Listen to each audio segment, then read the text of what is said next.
Okay, let's start drawing our right side view. And I noticed that I did not save my drawing as a drawing. I'm still in my template, but that's okay. I didn't save over my template. So I'm gonna right now save as so I don't ruin my template. So I'll select drawing and ortho tutorial, and I'll save that. Okay, so let's get into our visible layer and start drawing our right side view. So I'll do a line and I'll do nearest. This is perpendicular, so let's go up and do a nearest. That's midpoint. We want nearest. There we go.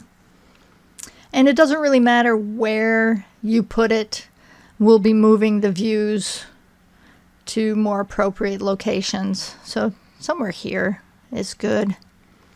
And then we're just going to use relative coordinates to draw the right side view. So we'll go relative 2, angle 0, perpendicular, relative 0.5, angle 180. You can also use the polar tracking to do this. Perpendicular, relative 1.5, angle 180. And then we'll close it out. All right, that's the basic shape. And then we need to draw the angle. All right, so the angle, we're definitely going to use the polar tracking. So we'll do a line, start here, and we need a 195 angle, but we need to know where it stops. So we need to get that extension line. We need to acquire that point. And then when we have it, we'll click and then come back down. And there we go. So there's the basic shape. All right, so in the right side view, we know that this hole goes through it. We already have construction lines where the hole should go, and we need hidden lines to represent that. So we'll do hidden lines, and I must not have intersection selected, so I will go here, intersection.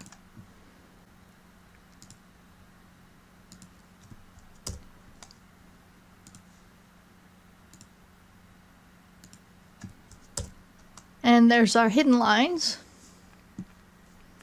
So we have that. Now let's fill in the space for the top view. And to do that, we're going to add another construction line. So we'll get a construction line, and this time we're going to put it at an angle. And the angle will be 45 degrees off of this outmost corner of the front view. And then we're going to do more construction lines. So we're going to do vertical ones off of every edge of the right side view. And then we will do horizontal ones where this angled line meets those lines. There we go. Now we have a nice box where our top view goes. So let's get back into our visible layer. And it's real easy now to fill in the top view.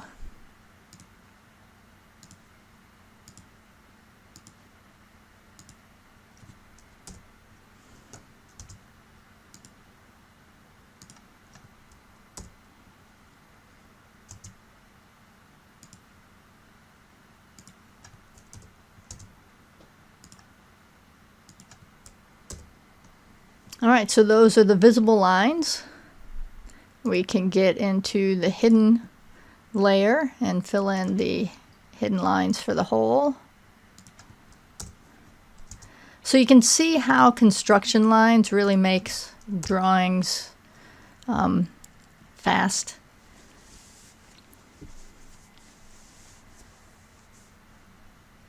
Okay, so there's the top view. Now all that we need to do now is kind of complete the front view, and to do that we need to project back from the right side view to the front view. So we'll get back into the construction layer and put in some more construction lines, horizontal ones, and we need this guy right here. This is what we were missing. And back into the visible layer, and let's do some lines.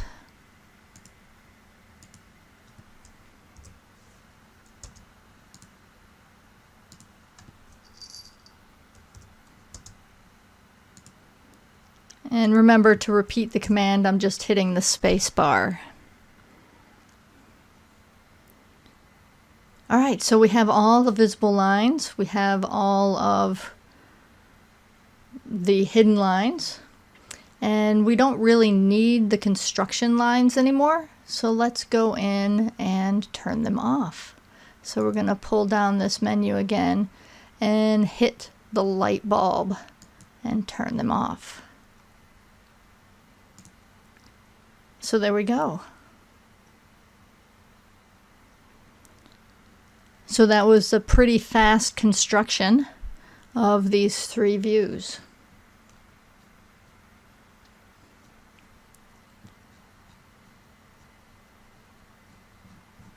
All right, so let's go ahead and put in our center lines. So we'll get into the center layer. And we're going to put in a center mark. And if you go into the annotation ribbon here, or tab, there's a command called center mark. So we'll click on that and click on the circle, and there we go, there's our center mark. That was pretty easy. And now we're going to add center lines. So here's the center line.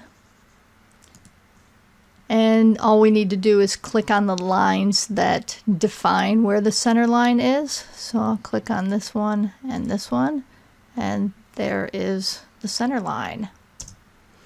And I'll hit the space bar to repeat the command, and there's the other center line.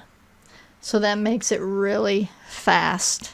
This is actually a recent addition to AutoCAD, which I really like.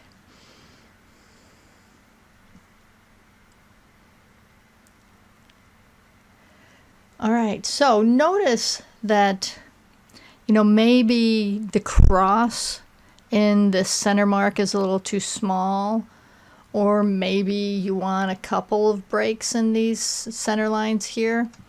You can always fix that.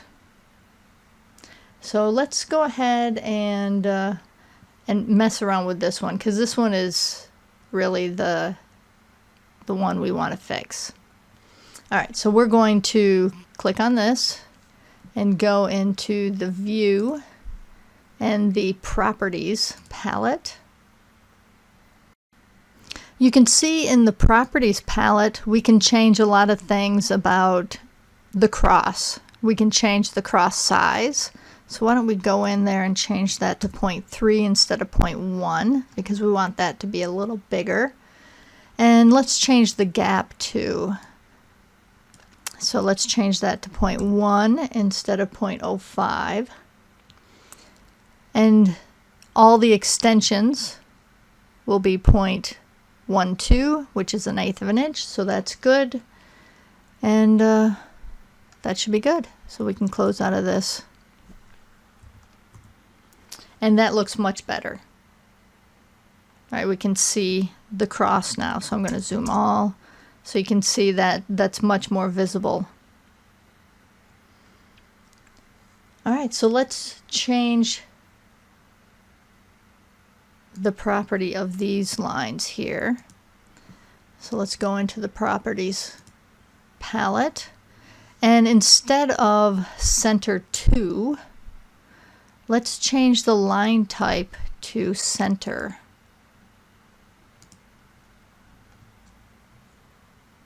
Now, why did I do that? Because I want these center lines to be controlled by the same line type scale as my hidden lines. And this is the line type that I have the center layer set to. Alright, so let's change our line type scale, LT scale, and set it to 0.5. So now that looks much better. We have many more breaks, and our hidden lines and our center lines are matching. Okay, so let's zoom out a little bit so we can see our rectangle. And I'm just going to move these views so they're centered within the rectangle, and we should be good. So I'm gonna move, hit enter, select a base point. All right, and I'm going to set my UCS back to world, so UCS world. All right, so the next video we're going to learn how to print.